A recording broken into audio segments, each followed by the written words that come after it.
So, sinummarize po ang Genesis chapter 1, yung creation narrative. However, pag nakapasok na po tayo sa Genesis chapter 2, this is usually yung mga detalye that is taking place within the 4th day of creation, the 5th day of creation, and the 6th day of creation. So ngayon, nung sinabi po ng Diyos sa talatang 18, hindi mabuting mabuhay ang tao nang nag-iisa lang.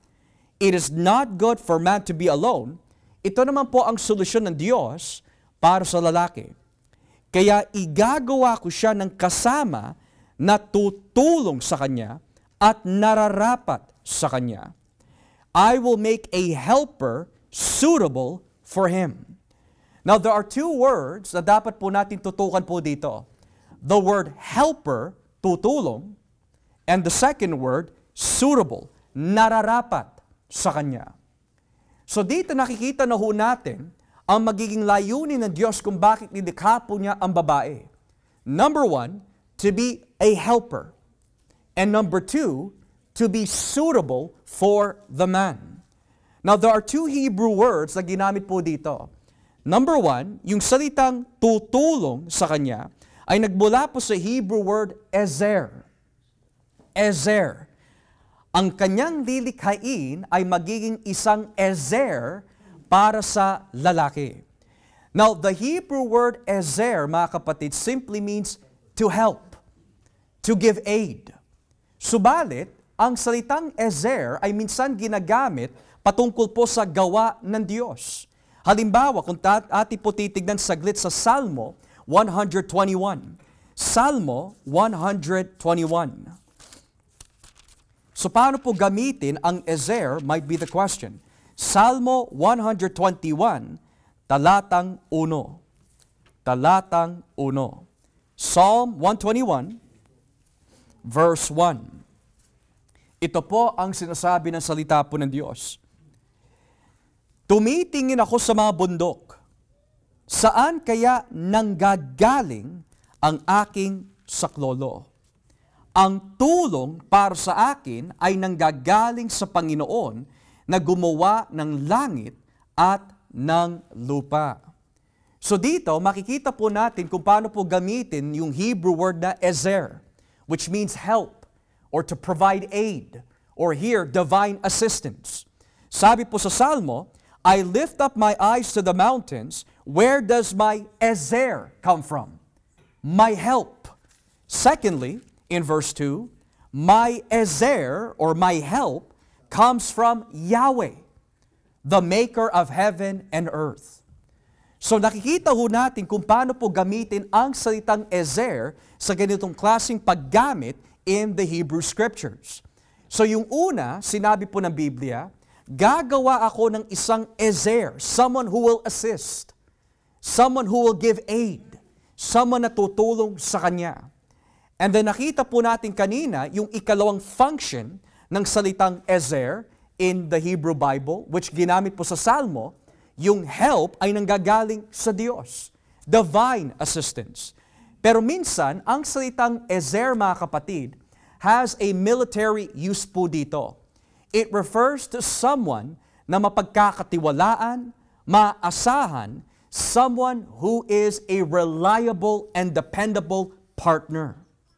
Ngayon, ang ibig sabihin po nun is that, dahil si Adan ay nag-iisa lamang sa kanyang tungkulin, sa kanyang mandate, sa kanyang tawag bilang ruler and governor of the earth under God, hindi niya kakayanin mag-isa to govern and to rule the earth na ibinigay sa kanya ni Yahweh under His leadership.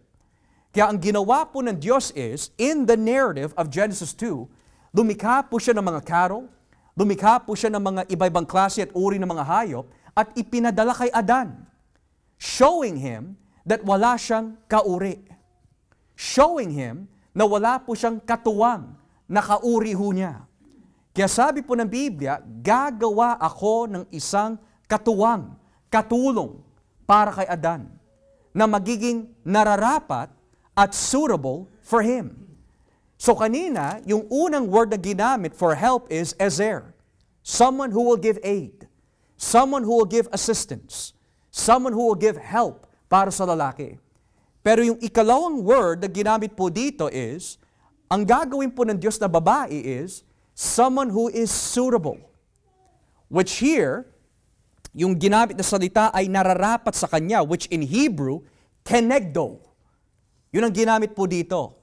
Kenegdo.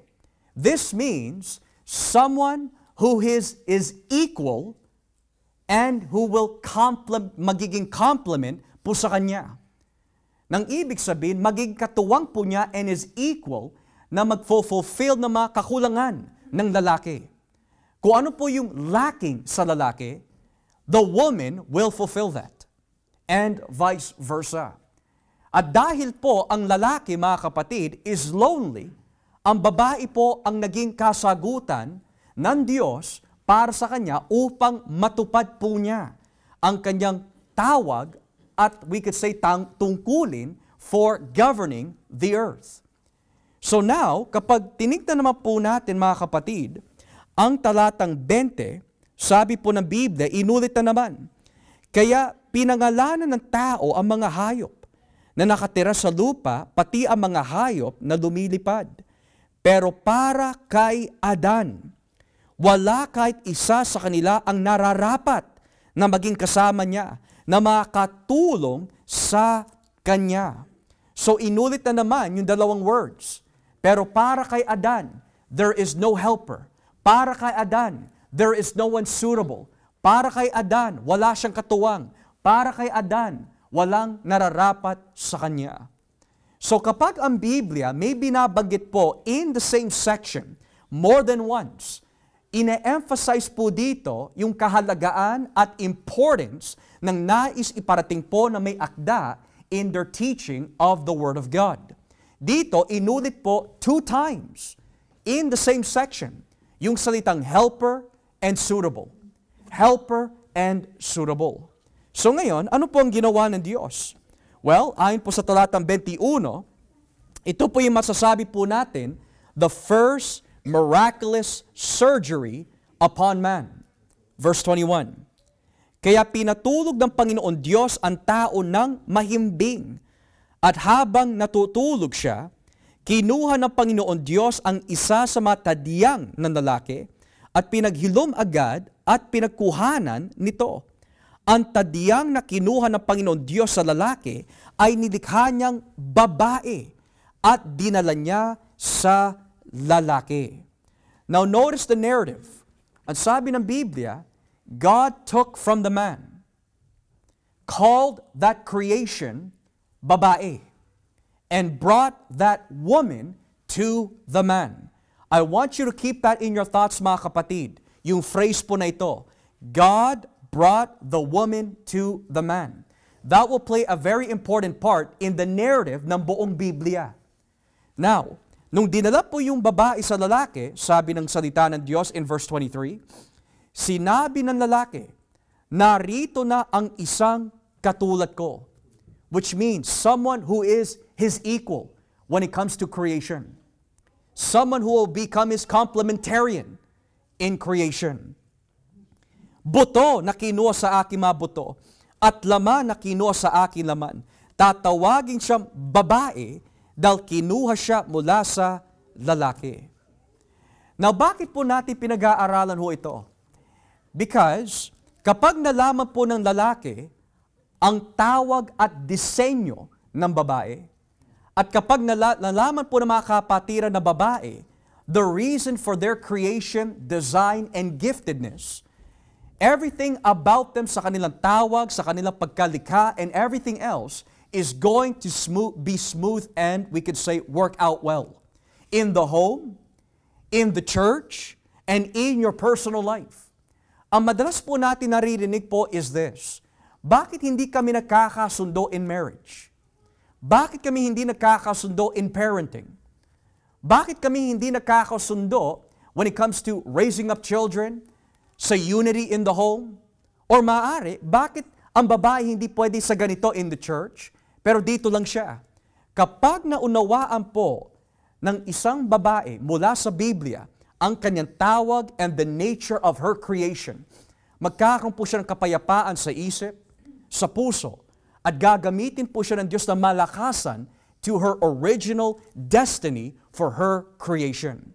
Kaya yung ganitong narrative ay inulit po ulit in the New Testament. Kung babasahin po natin ang unang Korinto, Kapitulo 11, 1 Corinthians chapter 11. Napaka-importante po na makita po natin that kahit yung mga may akda ng bagong tipan understood the beauty of the creation for male and female. Unang Korinto 11, talatang 8. 1 Corinthians chapter 11, verse 8. Excuse me.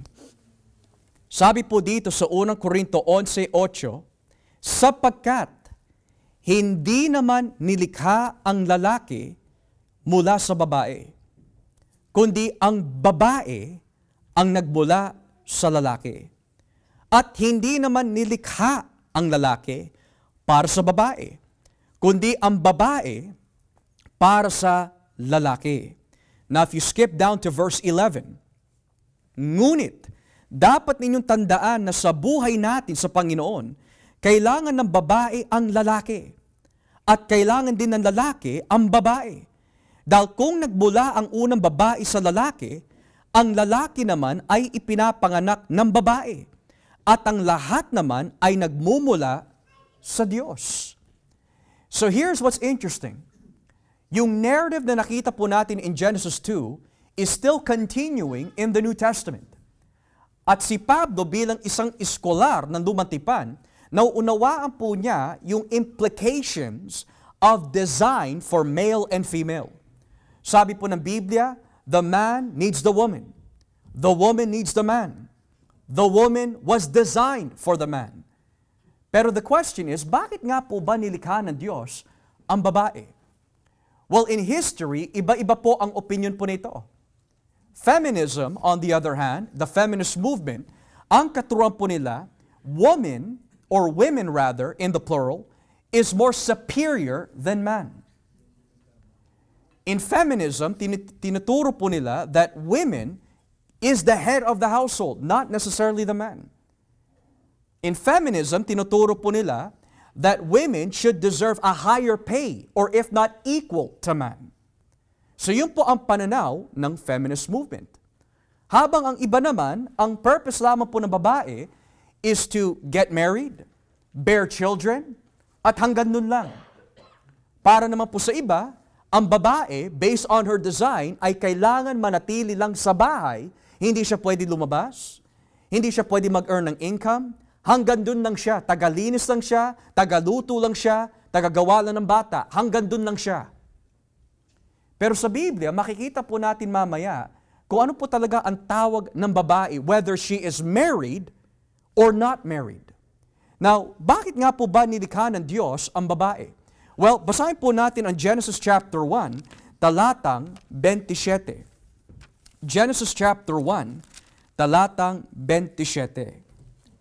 Sabi po dito sa Genesis chapter 1, verses 27 and following, ito po ang nakalagay. Sabi po dito, kaya nilikha ng Diyos ang tao, lalaki at babae ayon sa wangis niya. Binasbasan niya sila at sinabi, magpakarami kayo para mangalat ang mga lahi ninyo at mamahala sa buong mundo at pamahalaan ninyo ang lahat ng hayop. So dito, nakikita po natin the purpose kung bakit po nilikha ng Diyos, hindi lang ang lalaki, pati na rin po ang babae. Number 1, according to verse 27, God created male and female according to His image. Which means, ang lalaki, bagamat siyang unang nilikha, it doesn't take away anything from the woman dahil special at unique ang pagkalikha ng Diyos para sa babae. Ang babae is also created in the image of God. Kaya ang kanyang pagkalikha at design is very special. Subalit, pagdating po sa talatang 28, ito ang rason ng kanyang pagkalikha. God blessed them and said to them, be fruitful and increase in number. So ang unang binanggit po dito, na gagawin po ng lalaki at babae, magpakarami kayo para mangalat ang mga lahi ninyo sa mundo. So syempre, ang lalaki, nung wala pa ang babae, nung si Adan lang ang nasa Garden of Eden, kung titignan po niya yung mga hayop that he was to name, none of them is compatible para sa kanya. But it is quite interesting, mga kapatid, in a negative way, nung pumasok na po ang kasalanan, ang ginagawa po ng mga tao is, pinapatulan po nila ang mga hayop. Kaya sa utos po ni Moises, given by God, pinagbawalan po yung tinatawag bestiality, ang pagpatol sexually sa mga hayop. Pero yan pa rin po ay nagaganap now, even in our present generation. Pero sa Biblia, man is not compatible with another man. Man is not compatible with an animal, kundi he is only compatible sa babae. Kaya kahit nga po si Kristo, sa konteksto po ng divorce, nung tinatanong po siya ng mga Pariseo, pwede po ba sa isang lalaki na hiwalayan ang kanyang asawa for any reason? Pero sabi ni Kristo, hindi mo ba alam na nakasulat from the very beginning, nilikha ng Diyos ang lalaki at babae. Which means, hindi nire-recognize ang Diyos ang anumang klaseng relasyon outside of a male and female heterosexual relationship. So hindi pa pwede lalaki sa lalaki, hindi rin pwede babae sa babae. Sa mundo, yan po ay tinatawag pag-ibig daw. Love wins, sabi po nila. Pero sa Biblia, hindi pag-ibig yan. It is lust. Ungodly lust. Resulta ng, we could say, punishment ng Diyos by giving them over sa kanilang mga kagustuhan. So dito, ano po ang tungkulin ng lalaki at babae? Why they were partnered up? Sabi ng Biblia, to be fruitful and increase in number. Secondly, to subdue it. In Tagalog, upang mamahala sa buong mundo. Dahil hindi kaya ng lalaki na mamahala mag-isa, ibinigay po niya ang babae to help the man rule the earth. To help the man rule when his leadership alang-alang sa ibinigay sa kanya na utos ng Diyos. So dito nakikita po natin that the leadership role ng lalaki cannot be done perfectly or successfully sa loob po ng tahanan kung wala po yung kanyang helpmeet na babae o ang kanyang asawa. The man cannot rule well kung wala magpapaalala sa kanya. The man cannot rule well kung wala yung kanyang partner, spiritually and physically. Pero makikita po natin mamaya that nung pumasok na ang kasalanan, or kapag ang creation order ay hindi naging balanse at hindi inilagay sa kaayusan, yung order ng Diyos sa lalaki at sa babae, if they do not follow their call, ay hahantong po sa kapahamakan. So kita po natin dito, bakit nilikha po ng Diyos ang babae dahil hindi kaya ng lalaki to rule the earth without someone that is given to him by God.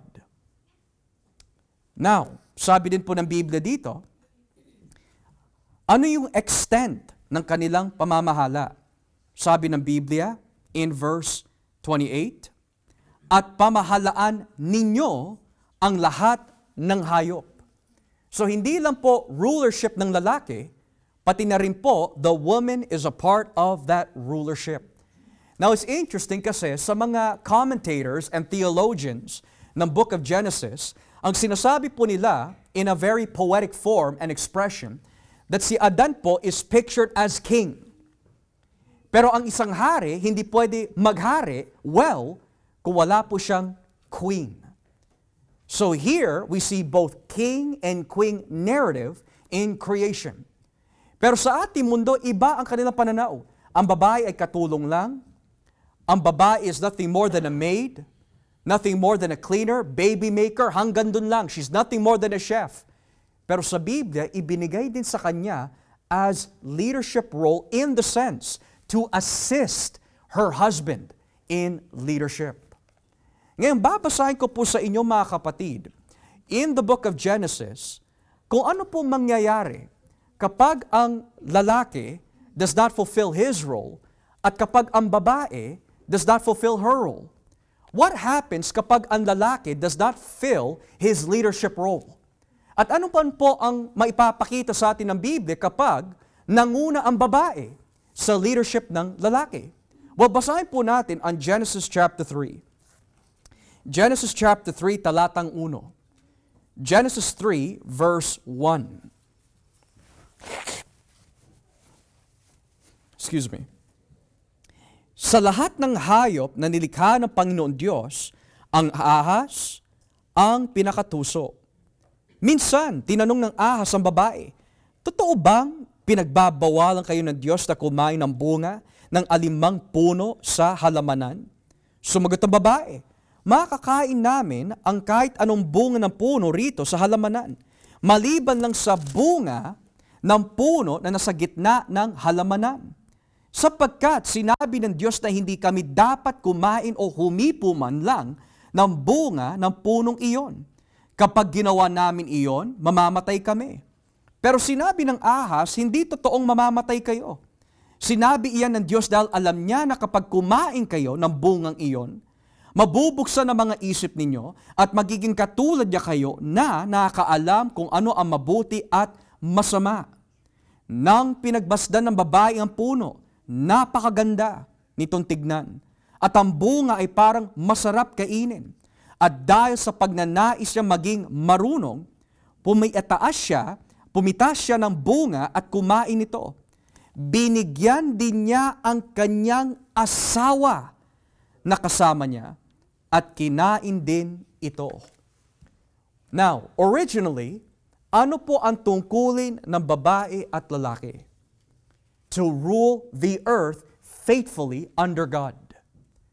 Pero ang ninais po ng babae is no longer to help her husband rule, kundi ang ninais po niya ay maging katulad ng Diyos.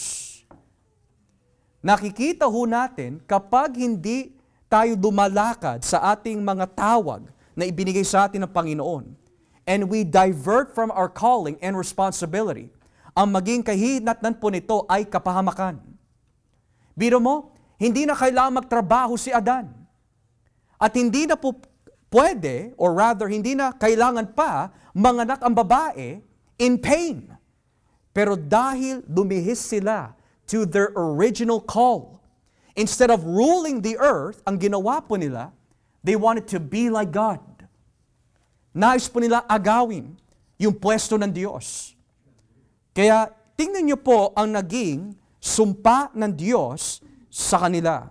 Basahin po natin dito sa talatang 14. Talatang 14. Kaya sinabi ng Panginoon Diyos sa ahas, dahil sa ginawa mong ito, parurusahan kita. Sa lahat ng hayop, ikaw lang ang makakaranas ng sumpang ito. Sa buong buhay mo'y gagapang ka sa pamamagitan ng iyong tiyan, at ang bibig mo ay palaging makakain ng alikabok. Ikaw at ang babae ay mag-aaway. Ang lahi mo at ang lahi niya ay mag-aaway din. Dudurugin niya ang ulo mo at tutuklawin mo ang sakong niya. Sinabi rin niya sa babae, dahil sa ginawa mo, dadagdagan ko ang paghihirap mo sa pagbubuntis at mararamdaman mo ang sobrang sakit sa iyong panganganak. Pero sa kabila niyan, hahangarin mo pa rin ang iyong asawa at maghahari siya sa iyo. Na bakit kailangan banggitin ng Diyos yon bilang parusa sa babae? It's one thing that she will have pain in giving birth. Pero bakit kailangan po sabihin ni Yahweh sa babae, remember this, ang maghahari sa iyo is your husband. Bakit kailangan i-remind ng Diyos yun sa kanya?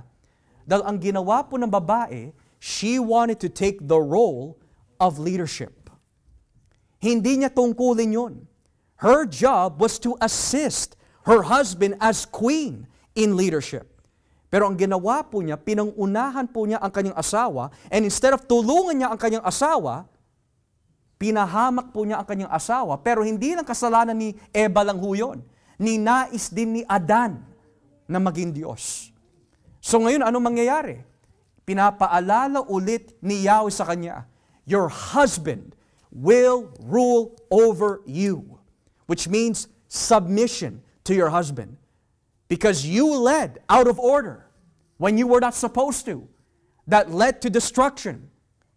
I want to put you in order sa ganitong paraan. Your husband will rule over you. So ano po yung sumpa para sa babae? Dadagdagan po ng Diyos ang paghihirap sa pagbubuntis at mararamdaman niya ang sakit sa kanyang panganganak. At hahangarin din niya ang kanyang asawa sapagkat siya ang maghahari sa kanya in leadership. Pero ano man po ang parusa ng Diyos para sa lalaki? Verse 17.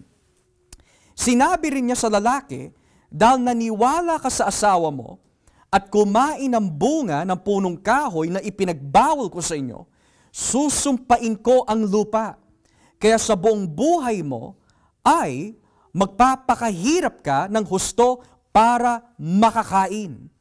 Tutupo sa lupa ang mga damo at halamang may tinik at kakainin mo'y manggagaling sa mga pananim sa bukid. Kinakailangan magpakahirap ka ng husto para makakain hanggang sa bumalik ka sa lupa na iyong pinagmulan. Dahil sa lupa ka nagmula, sa lupa ka rin babalik. Now notice this. Notice yung creation order and curse ng Diyos sa bawat isa. The man leads, pero hindi siya nag-lead na mag-ayos. Ngayon, ang parusa ng Diyos sa babae, you will give birth in pain and your husband will rule over you. Pero sa lalaki, iba. Dahil hindi na kailangan magtrabaho sana si Adan in the perfect world, pero nung nakapasok ang kasalanan, ito na ang magiging tungkulin po niya. You will be the primary provider for your family. Primary provider. At sabi din po niya, kinakailangan magpakahirap ka ng husto para makakain hanggang sa bumalik ka sa lupa na iyong pinagmulan. So ngayon nakikita po natin in the cursed narrative, yung creation order is still coming to pass. The man, his curse is to provide for himself and his wife. The woman, ang kanyang parusa ay laging konektado sa mga anak. Hindi nahihiwalay ang relasyon ng babae sa kanyang anak. At hindi nahihiwalay ang koneksyon ng lalaki sa pagpapakahirap na magtrabaho. Ngayon kapag pinagdikit po yung dalawa, what we see here is the structure of the family. Ang lalaki ang mangunguna to lead the home in righteousness. Pero ang babae, ang kanyang magiging primary calling, ayon po sa nakikita po natin, is to help her husband in leadership and at the same time, to raise the children. Ngayon, it's interesting kasi, kung titignan po natin dito sa aklat ng Titus chapter 2, basahin po natin ang Titus chapter 2. Makikita po natin ang isang katuruan given both to old women and young women. Tito Kapitulo 2, simulan po natin dito sa talatang 1. Titus chapter 2, verse 1 and following. Ngunit ikaw, Tito, ituro mo ang naayon sa wastong aral.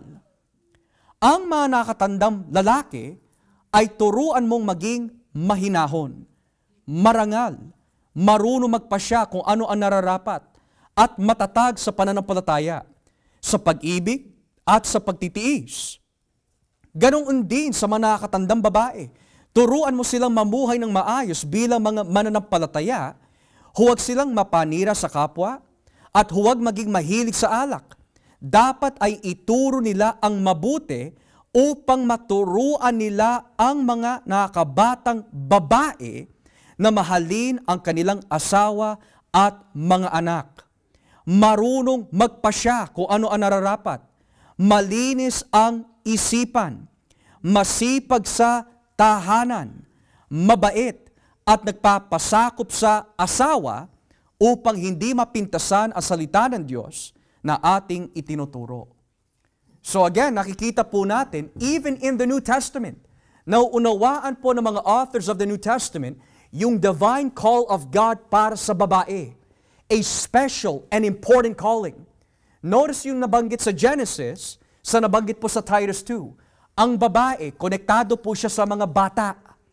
Konektado po siya sa mga anak. At konektado po siya sa kanyang asawa sa konteksto ng pagpapasakop. Pero dito sa Titus 2, hindi pa rin nawawala yun. Ano ang tungkulin po ng isang babae? Sabi po dito, upang maturuan nila ang mga nakabatang babae na mahalin ang kanilang asawa at mga anak. So it's still connected to Genesis. Secondly, verse 5, marunong magpasya kung ano ang nararapat. Ang babae, in helping her husband in leadership, must also have wisdom mula sa salita ng Diyos. Hindi niya pangungunahan ang lalaki, kundi she evaluates kung ano makakatulong sa leadership ng kanyang asawa at sa kanyang tahanan. Furthermore, sabi po dito, malinis ang isipan, masipag sa tahanan. So notice yung connection po niya sa tahanan. Again, mabait at nagpapasakop sa asawa. 3 things na nakikita po natin dito. Children, konektado ang babae po in her calling sa children. Number 2, masipag sa tahanan, which means the housework, she's connected to that sa kanyang calling. And number 3, her love and submission to her husband. Hindi nawawala po yun. Na bago ko po maipaliwanag further ang tekstong ito, nais ko po basahin po sa inyo kung ano po yung naging buhay ng mga babae in the Hebrew times, in the Hellenistic times, and in the Greek times, at ano naman ang tinuturo po ng Biblia na maging buhay ng isang babae at yung hindi dapat niya maging buhay in the New Testament. So babasahin ko po sa inyo isang very reliable source. This is from the Greco-Roman world of the New Testament era, exploring the background of early Christianity book by James S. Jeffers. Tignan niyo po yung kasaysayan ng mga babae in different area and different periods of time. Pagdating po sa pagpapasakop, tignan niyo po sinabi niya, Roman wives were expected to obey their husbands in all things. During the Roman Republic, the husband had as much power over his wife as he did over his children. Hellenistic wives, meaning yung mga babae na nasa kultura ng mga Griego, Hellenistic wives also were obliged to obey their husbands. The husband's power over his wife among the Hellenists was not so great as among the Romans, but it was still considerable. So kahit sa kultura ng mga Hebrew, kultura ng mga Romano, kultura ng mga Griego, yung katuruan ng submission ay konektado pa rin from Genesis. Ito ay creation order design ng Panginoon, na kahit ang mga pagano, they also practice this. Pero iba yung submission sa kanila sa submission na itinuturo ng Biblia. Halimbawa, women had to submit to their husbands in all sexual manners, even manners and matters na hindi po tama. Secondly, ang babae, hindi siya pwede mag-aral. Kaya kailangan po siya magpasakop sa kanyang asawa dahil ang pananaw po sa kulturang ito in Roman times and Greek times was that women could not be educated. Wala silang alam. They should only stay home, make babies, that's it. Yun ang kultura po noon. Pero sa Biblia, kita naman po natin, ang babae pwede maaralan. Ang babae naging katuwang po ng ating Panginoon, katuwang po sa iglesia. So ibang-iba ang katuwang po ni Jesus sa politics of the Roman and Greek era. Ngayon, when the Bible says dito in verse 5, that ang babae ay kailangang maging masipag sa tahanan, or sa English, to be busy at home, sa ibang salin naman po ng Bible, tulad po ng King James Version, ang nakalagay po doon is not busy at home, ang nakalagay po doon is keepers at home. O sa isang madaling salita sa Tagalog, manatili ka lang sa bahay. Pero dahil ang binabasa po natin is NIV, and ipapaliwanag ko mamaya yung textual history po nito, sa King James, ang nakalagay is manatili lang sila sa bahay. Now here's the question. Tinawag po ba ang babae according to her creation design to remain only at home? Na maglinis, mag-alagala ng bata, magluto, at magbigay anak sa kanyang asawa? Yun lang po ba ang tawag niya? Well, again, in history, tignan niyo po nakalagay, ito ang buhay po ng mga babae sa kanyang koneksyon sa bahay. Greek wives in the classical era, at least among the upper classes, lived extremely sheltered lives. They were not allowed out of doors except to attend important events, and then only when accompanied by male relatives. This meant, for example, the husbands or slaves did all of the shopping. A woman seen in public in the classical Greek city was thought to be either a slave or a prostitute. So notice this, sa panahon pala ng mga Griego, hindi pa pwede lumabas ang babae hanggang bahay lang siya. Kasi kapag lumabas siya na hindi niya kasama ang kanyang asawa, o kapag lumabas siya na wala siyang male relative companions, ang tingin ng mga tao sa labas sa isang babaeng ganon is two things: prostitute and slave. Prostitute and slave. Now, pagdating po sa bagong tipan, by the New Testament era, Greek and Hellenistic women were able freely to take part in the public life of the cities of the empire. Jewish wives living in the cities of Rome would have had more freedom in some respects and less in others than women who lived under Jewish law. In the cities, they were more free to actively engage in the society outside their homes. Urban women in the New Testament did not remain secluded in their homes. Now, this is interesting kasi kung titignan po natin ang design ng Diyos para sa babae, alam na ho natin that ang design ng Diyos para sa lalaki is to lead the home, to provide for his family. Pero sabi nga po dito sa talatang 5, ang magiging tawag ng babae is to raise her children, to be busy at home, and to submit to her husband. Pero ano nga po bang ibig sabihin to be busy at home? Minsan may mga katanungan Brother Josh o Pastor, parehas kami ni Mister ay nagtatrabaho. Minsan walang nag-aalaga sa aming anak. Ano ba ang dapat gawin? Minsan dinadala namin sa daycare. Minsan dinadala namin sa aming mga relatives. Minsan ipinapaubaya namin sa aming mga magulang, sa kanilang lola at lolo. So what does the Bible actually teach ang magiging calling and giftedness ng isang babae na nilikha ng Diyos? Well, it begins with the word na ginamit po dito, masipag sa tahanan. Ayon po sa talatang 5, ang isang babae, ayon po sa kanyang tawag, ay maging masipag sa tahanan. In English, to be busy at home. Now, nabanggit ko po sa inyo kanina that ang Biblia na ginagamit po natin is NIV.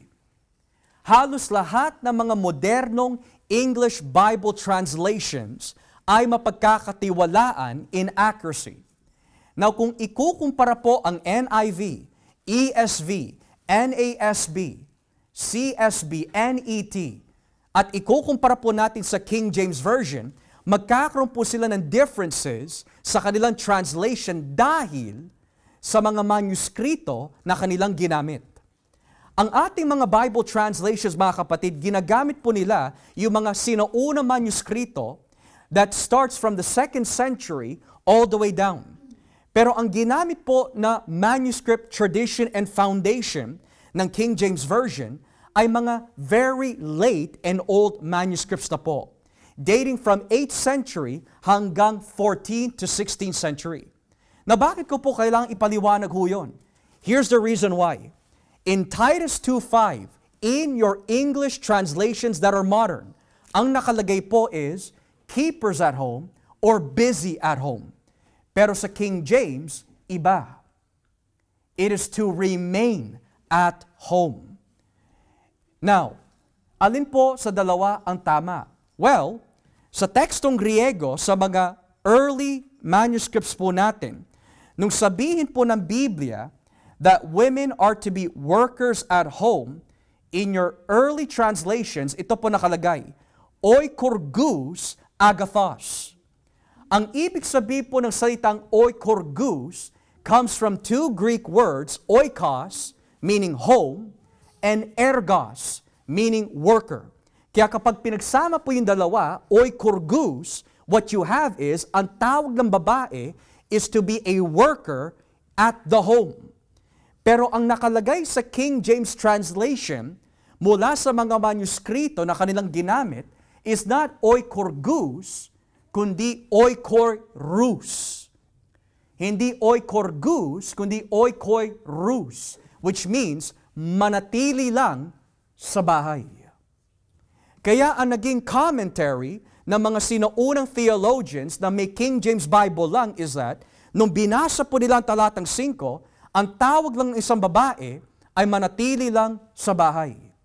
Hindi siya pwede mag-earn ng extra income, hindi siya pwede lumabas, hanggang bahay lang siya because of that Greek word, oikoirus, which sa mga sinuunang manuskrito na ginagamit po ng ating English translations ay wala roon. So ngayon, ano po yung tama? Well, in order to understand kung alin po ang tama, the question is, ang babae po ba, base po sa kanyang tawag of giving birth to children and raising children, is she only supposed to remain in the home and she is not allowed to earn income? Well, bago po natin sagutin po yan, nais ko po muna ipaliwanag kung ano po yung mga naging buhay ng mga babae sa lumang tipan. Nanatili lang po ba sila sa bahay? Yun lang po ba ang ginagawa po nila? O pwede sila lumabas according to their giftedness? Basahin po natin dito sa lumang tipan in Exodus chapter 38. Dito po tayo sa Exodus 38. Makikita ho natin that ang mga babae, they were heavily involved in the temple ministry. Exodus chapter 38, verse 8. Exodus 38, talatang 8. Tignan niyo po sinasabi dito. Pagkatapos, gumawa sila ng tansong planggana, ang patungan nito ay tansurin. Ang mga tansong ginamit dito ay galing sa tanso na salamin ng mga babaeng naglilingkod sa pintuan ng toldang tipanan. So dito po sa lumang tipan, we have early evidence that women were not domesticated. That women were not slaves in the home. Kundi sabi ng Biblia, as early as Exodus, ang mga babae, bagamat their call ay maging masipag sa tahanan, they were also able to go out and serve even in the temple. Number 2, ang mga babae were town builders. Basahin po natin ang unang Kronika, Kapitulo 7.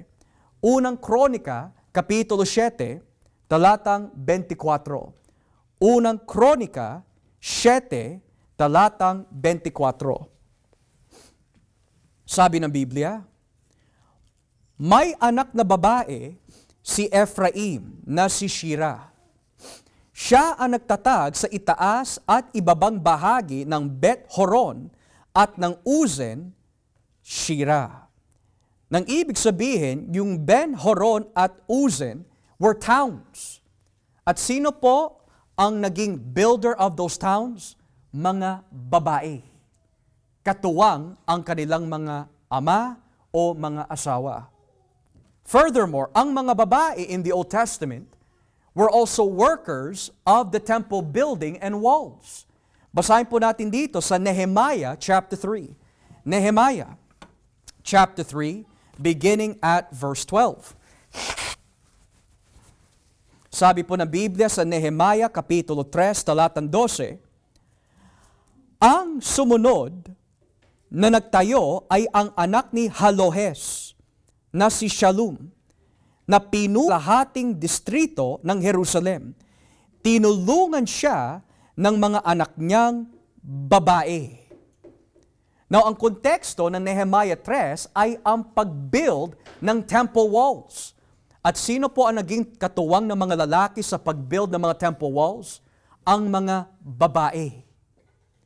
Furthermore, ang babae ay hindi lang nananatili po sa bahay, domesticated as a slave. Pero pati na rin po si Ruth ay isang magandang halimbawa of this calling. Basahin po natin ang Ruth Kapitulo 2, talatang 17. Ruth chapter 2, verse 17.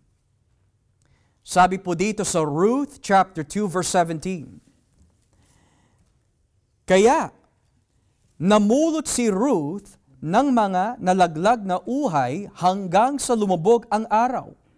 At nang magiik na niya ang naipon niyang sebada, ay umabot ito ng mga kalahating sako. And Ruth was gleaning the barley in the field until the evening. So pinapakita po sa atin ng Biblia, kung ikukumpara po natin yung English Bible translations po natin na modern, sa King James Version that says, manatili lang ang babae sa bahay at that's it, alin po sa dalawa ang tama? Sa lumang tipan, kita-kita po natin, bagamat masipag ang mga babae sa kanilang tahanan, gayunpaman, hindi sila pinagbawalan ni Yahweh na tumulong when it is necessary. Ang mga babae ay tumulong sa temple work, ang mga babae ay tumulong po sa field work, ang mga babae ay tumulong sa town making, ang mga babae ay naging katuwang na mga pare in the holding of the temple doors. So kitang-kita ho natin yung domesticated lifestyle na manatili lang sila sa bahay at hanggang dun lang has no exegetical warrant. Kaya naman, tignan niyo po yung naging buhay ng mga babae pagdating sa income. It's important na malaman po natin ito kasi may mga katuruan such as ang babae ay kailanmay hindi pwede magtrabaho. She is not allowed to work. Pero makikita po natin in history and as well in the Bible that there are cases and special exceptions depende po sa circumstance. So mula po sa kasaysayan, sabi po ni James F. Jeffers, sabi po niya, women in the lower classes did more physical labor and earned more of the family's income than women in wealthier families. Many lower-class families were fatherless, requiring the mother to take full responsibility to provide for and raise her children, thus bestowing on her the rights and duties of a head of household. Inscriptions show that women of lower social standing were active in commerce and manufacture. Freed women from the East often traded in luxury goods, such as purple dye or perfumes. In Pompeii, a woman named Eumakia used some of her money she had in a brick-making business to donate a major building to a trade association. Habang sa mga ibang babae, women in the urban lower classes did not experience their level of independence, but they often worked alongside their husbands in the shop or at some other occupation. If slaves, they worked as domestics in the household of their master or mistress. So dito, hindi lang sa lumang tipan, pati na rin po sa panahon ng bagong tipan, ang babae was known as a businesswoman. Ang babae was known as a seller of dye and purple. Ang babae was also known as selling her money or selling brick for the business. Pero the only time na ang babae po ay nanatili sa bahay at yun lang ang kanyang buhay, according to the history of the New Testament, kung siya'y isang alipin. Kung siya'y isang alipin. Urban women, sabi po dito, if they were slaves, they worked as domestics in the household of their master or mistress. So ngayon, kapag binasa po natin ang Titus 2:5, ang tawag po ng babae is to assist her husband in leadership, is to raise children, and to be busy at home, Pero yung ibig sabihin po ba ng busy at home is, hindi na pwede magtrabaho ang babae, kundi mag-aalaga na lang siya ng kanyang mga anak at asawa. Now, I will explain both sides, pero bigyan po natin ng pansin yung mga hindi sumasang-ayon sa ganyang klaseng pananaw. Basahin ko po sa inyo. Ito ang komentaryo ng mga ilang theologians pagdating po sa ganyang klaseng katanungan.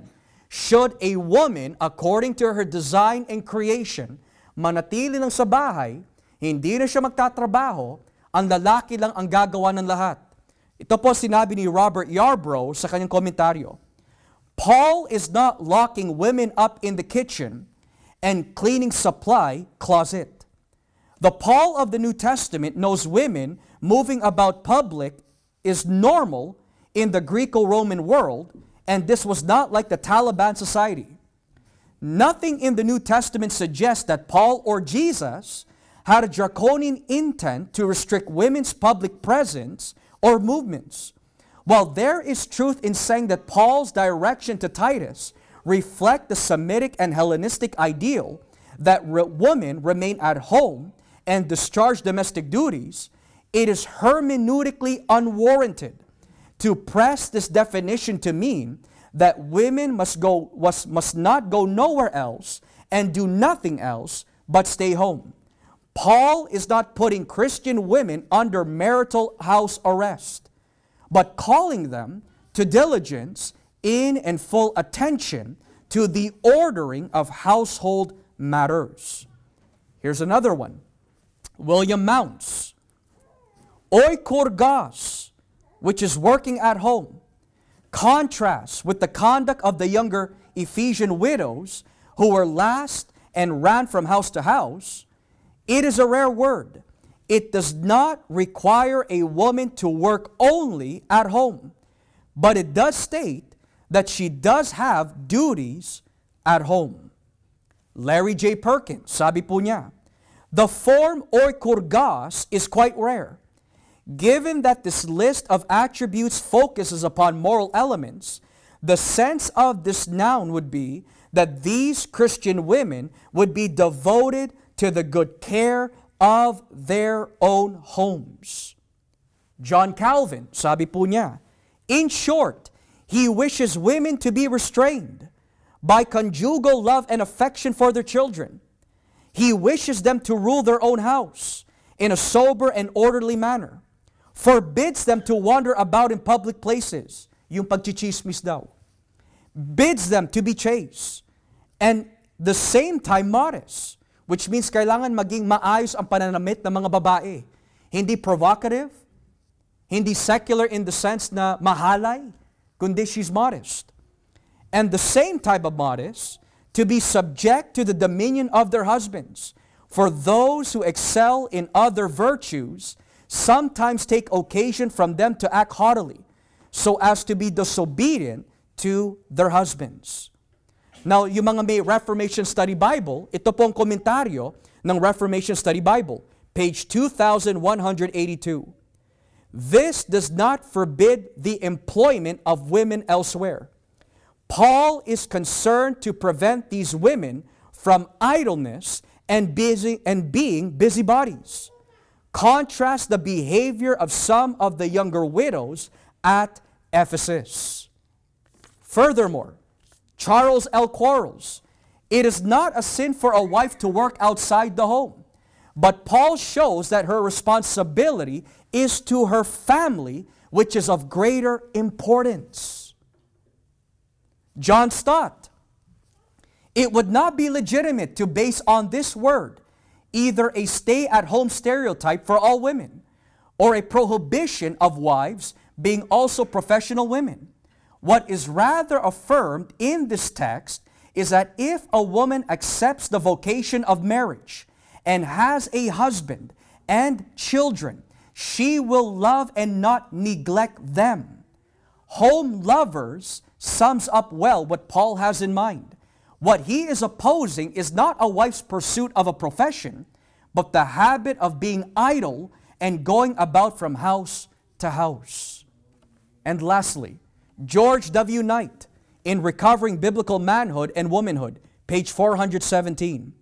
Some Christians have interpreted Titus 2:5 to mean that any work outside the home is inappropriate for the wife and mother. But the fact that wives should care for their home does not necessarily imply that they should not work outside the home, any more than the statement that an overseer in the church should manage his own household. This does not mean that the man cannot work outside the home. In neither case does the text say that the dynamic equivalent translation of Titus 2:5 by the NIV, to be busy at home, catches the force of Paul's admonition, namely that a wife should be diligent homemaker. So anong ibig sabihin po nun? It means kapag sinabi pala ng Biblia that God created the woman to be the helpmeet of a man, paano nga po ba magagawa ng lalaki to lead the family well as a provider and leader of the home? Hindi niya pwede asikasuhin ang lahat ng mga gawain sa bahay. Tulad ng mga bata, pagpapalaki sa mga anak. Pero may katuwang siya, ang babae. As the woman is gifted by God in marriage and in parenthood, to asikaso yung mga bata, nonetheless, kapag sinabi ng Biblia, be busy at home, exegetically, this does not mean hindi na siya pwede magtrabaho outside.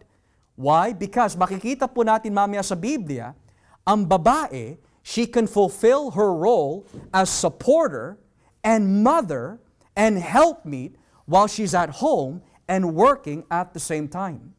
Dahil may mga katuruan mga kapatid such as, marami po tayo mga kapatid, not here in Winnipeg, but na nakausap po namin from Calgary, that says, you know, Brother Josh, pwede ba natin maituro sa mga churches na ipagpilitan natin that women should only stay home. She cannot provide. She only stays home. Ang lalaki lang ang main provider. There's truth. Ang lalaki should be a major and primary provider. Subalit, yung sabihin po natin that women cannot help whatsoever financially is not biblical. Matter of fact, may mga situations tulad po nito. Let's say, for example, yung lalaki, he wants to provide as the main provider. Kaya lang, yung kanyang sinusweldo is not enough to maintain the needs of the home. Pero yung babae, based on her skills and giftedness, mas malaki ang kanyang sweldo kaysa sa kanyang asawang lalaki. Wisdom teaches us that ang babae is doing all that she can to help her family and help the leadership of her husband. Wisdom calls na gamitin ng babae kanyang kaloob, providing hindi niya pababayaan ang kanyang tahanan. So there's exceptions. Furthermore, what if ipinagpilit pa rin ng mga ibang Kristiyano na, hindi, ako lang ang magpo-provide. Ikaw manatili ka sa bahay. Magtatatlong trabaho ako, mag-aapat na trabaho ako. Ginawa nga nung lalaki. Wala naman siya tulog. Wala na siyang oras sa kanyang asawa. Wala na siyang oras sa kanyang pamilya. Wala na siyang oras para sa Diyos. Natutupad po ba niya ang kalooban ng Panginoon? That has no wisdom, ang tawag po doon. That's foolishness. Or what if, iginigit pa rin, no, the man is the only provider, the woman stays home. What if, kung maaksidente yung lalaki, na-disabled siya, then what? There are exceptions, mga kapatid. And to be narrow-minded is dangerous kasi if we only look at one text, tulad ng mga ibang theologians, they don't look at the whole narrative, they only look at one text, magiging picky po tayo sa ating gustong paniwalaan.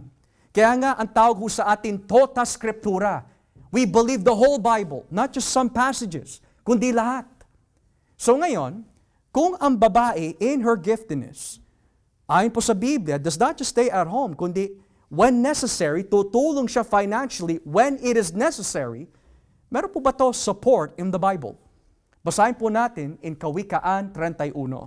Proverbs 31, talatang 16. Proverbs 31. Sino po ba ang virtuous woman? Sino po ba ang virtuous na babae? Sabi po dito sa Kawikaan 31, talatang 16, marunong siyang pumili ng lupa ng kanyang bibilhin at mula sa kanyang sariling ipon, pinapataniman niya ito ng ubas. So notice yung occupation ng isang babae na balanse. She takes care of her home, pero when needed, tutulong siya to her husband and family. Sabi dito, marunong siyang pumili ng lupa ng kanyang bibilhin. So she's a real estate agent. She's a businesswoman. She's wise when it comes to the land. Surely it is foolish na isipin, nananatili lang siya sa bahay. Paano niya gagawin ito?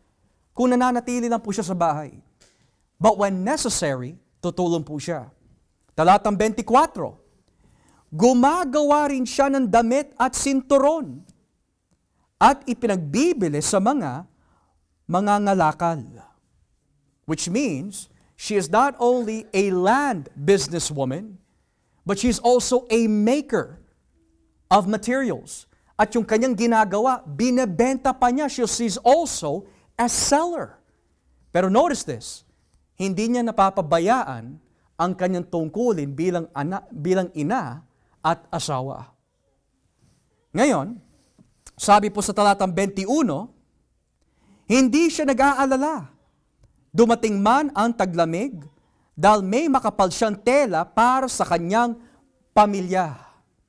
So nakikita po natin in Proverbs 31, businesswoman siya. She's a landowner that sells. She is a seller of materials. Pero, hindi niya napapabayaan ang kanyang tawag at tungkulin sa kanyang tahanan. Talatang 27, masipag siya at inaalagaang mabuti ang kanyang pamilya. Hindi sinabi dito, wala na siyang inatupag kundi trabaho. Kundi, hinihingi niya mula sa Diyos, mula sa kanyang pagkalikha at ang kanyang pagiging babae, how can I help my husband? How can I help my children? How can I fulfill my calling as a woman of God? Balanse. Balanse. Now, it's interesting mga kapatid, hindi lang ho ito sa lumang tipan, pati na rin sa bagong tipan. Sino ho ang tumulong kay Kristo sa kanyang ministeryo? Basahin po natin sa Lucas 8. Lucas Kapitulo 8. Sino yung mga tumulong kay Kristo nung siya po ay may mga pangangailangan sa ministeryo? Lucas 8, talatang 1. Lucas 8, talatang 1. Sabi po ng Biblia, pagkatapos, nilibot ni Jesus ang mga bayan at mga nayon ng Galilea. Nangaral siya ng magandang balita tungkol sa paghahari ng Diyos. Kasama niya ang 12 apostol at ilang babaeng pinagaling niya sa sakit o pinalaya sa masasamang espiritu. Kabilang dito si Maria na taga Magdala, na pinalaya niya mula sa 7 masasamang espiritu. Si Juana na asawa ni Cuza, na katiwala ni Herodes. Si Susana at marami pang iba. Ang mga babaeng ito ay tumutulong sa mga pangangailangan ni na Jesus mula sa mga ari-arian nila. Sino po ang naging financial support ng ministeryo ni Kristo? Babae. Furthermore, Gawa Kapitulo 16, Gawa chapter 16, talatang 14. Acts chapter 16, verse 14. Gawa Kapitulo 16, talatang 14. Sabi po ng Biblia, isa sa mga nakikinig sa amin ay si Lydia na taga Tiatira. Siya'y isang negosyante ng mga mamahaling telang kulay ube at sumasamba siya sa Diyos. Binuksan ng Panginoon ang kanyang puso para tanggapin ang mga sinasabi ni Pablo. Sino po si Lydia? Isang negosyante. And she is a seller ng mamahaling telang kulay ube. So, the presupposition of those who suggest that ang babae, ang tawag lang po niya is to make babies, ang tawag lang po niya is to be a sexual machine to her husband or object, or to be simply just submissive and to stay in the home, hanggang dun lang siya, and she has no other call than that, does not provide any biblical foundation. Marami mga babae sa lumang tipan, temple workers. Marami po mga tao, babae sa lumang tipan, who are workers in towns, workers of the temple walls, temple buildings, gleaners of barley in harvest.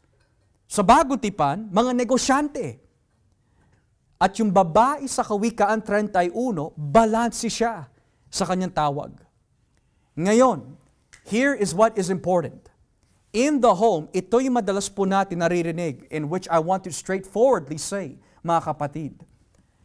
In regards to the issue, Pastor, I want to spend more time with my kids. Gusto ko na bawasan ang aking oras sa work.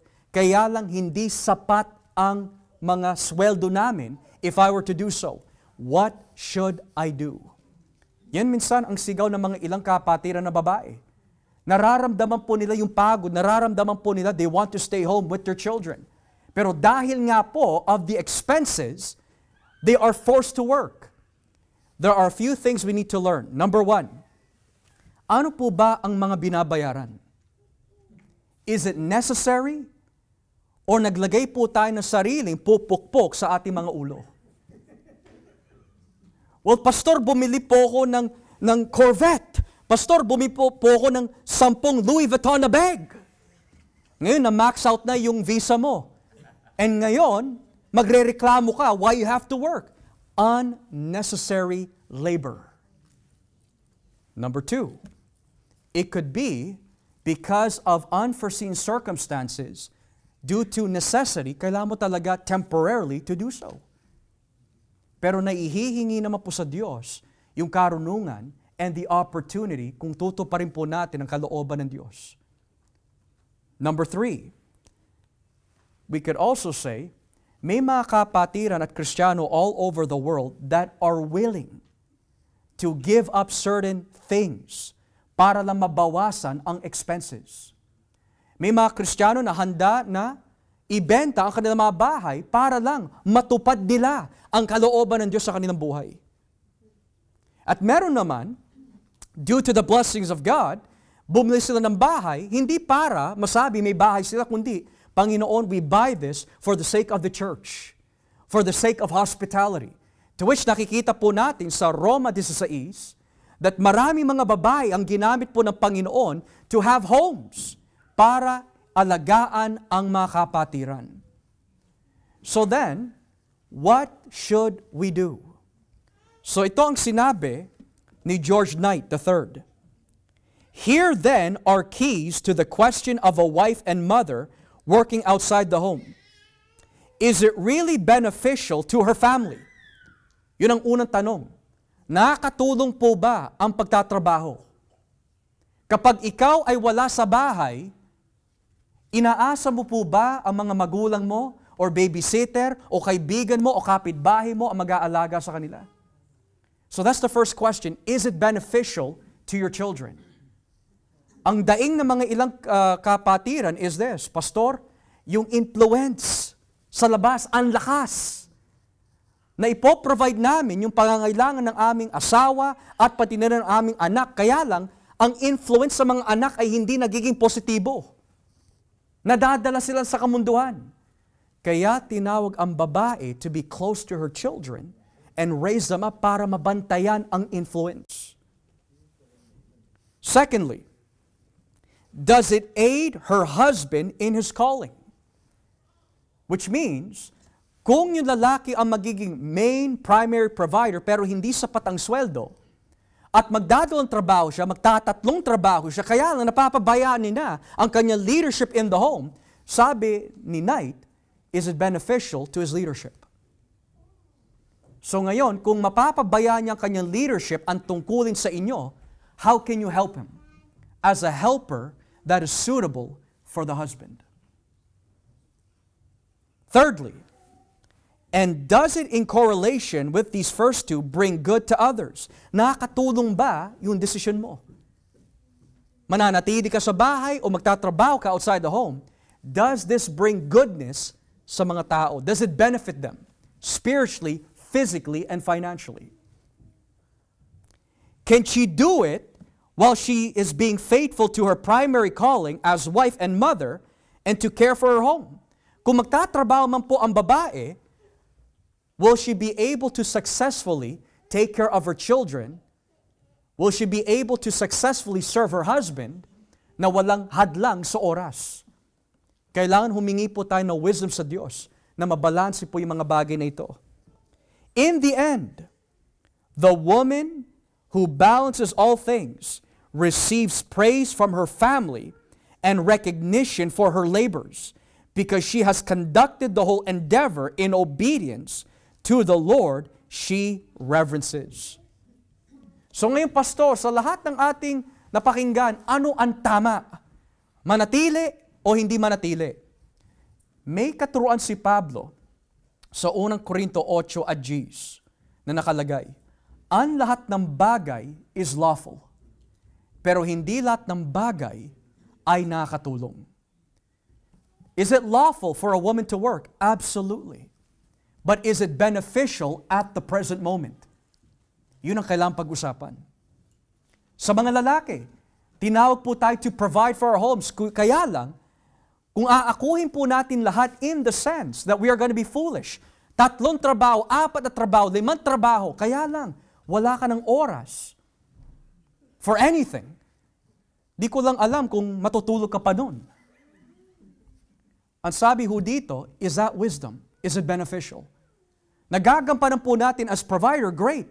But what about husband and father?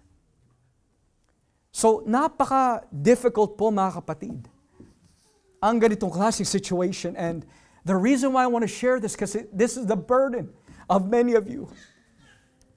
And I want to share this with you mga kapatid, kasi alam ko marami sa inyo na nahihirapan. Pero we must ask God for wisdom. Ano ba yung makakatulong? Kung nakikita mo yung mga anak nyo ay inaano ng kaaway, what is wisdom doon? At mga asawang lalaki, if your income is enough, na iisa na lang ang magtrabaho, let your wife flourish in the calling of Christ. And women, kung nakikita mo, hirap na ang iyong asawa, what can you do as a helper and suitable meet na matulungan siya, na hindi mo napapabayaan ang iyong tungkulin? Sa makatuwid, all things are lawful. Pero gawin po natin yung makatulong. Dahil kapag ginawa ho natin ito mga kapatid, nalulugod ang Diyos. Kung nasa puso mo, lalaki, to provide for your family, hingin mo sa Panginoon the right job and the right income. And ask God, Lord, saan mo ba talaga ako dinadala para matulungan ko ang aking pamilya? Ask God. Ikaw naman, babae, kung ikaw ay tinatawag ng Diyos to help your husband, remain until the time comes where you don't need to anymore in that context. O maari, babae, tinatawag ka in the home and you want to lessen your hours to spend more time. Gusto mo maging housewife na lang dahil tinatawag ka dun eh. Hingin mo sa Panginoon ang wisdom and knowledge. Kaya napaka-importante po na malaman po natin na ang tawag po ng babae ay napakahalaga for the nourishing of the children, for the raising up of the children, for the assisting sa mga lalaki. At may katanungan pa nga Pastor, kung sinasabi ng Biblia na ang babae po ay magre-raise ng mga bata, that means pati lahat ng katuruan, ang babae lang. Hindi ho. Ang sabi ng Biblia, magulang, aralan ninyo ang iyong mga anak. Hindi po pwede yung babae lang. Dahil siya yung nasa bahay, siya lang yung magtuturo, siya lang yung magdidisiplina, siya lang yung mag-aalaga. Hindi ho. Both the man and the woman in the proper time and function should do both. Mga babae, kapag sinabi ng mister po ninyo, habang dinidisiplina ng mister po ninyo ang inyong mga anak dahil may ginagawa sila na hindi tama, huwag mo tutulan. Lalo na kung yung pagdidisiplina, nasa Biblia naman. Support him kasi ginagawa niya ang kanyang tawag. Tayo naman mga lalaki, hindi dapat tayo maging mga diktador na hindi natin tinatanong ang opinyon sa ating mga asawa in the sense for wisdom and counsel when needed. All things are lawful, pero hindi lahat ng bagay ay beneficial. Sa gayon, the man and the woman, kung tutuparin po natin ang ating tawag ayon sa ibinigay sa atin ng Panginoon, malulugod ang Diyos. So then, Pastor, anong dapat gawin? Pag-usapan yung mag-asawa, let the Bible be your authority.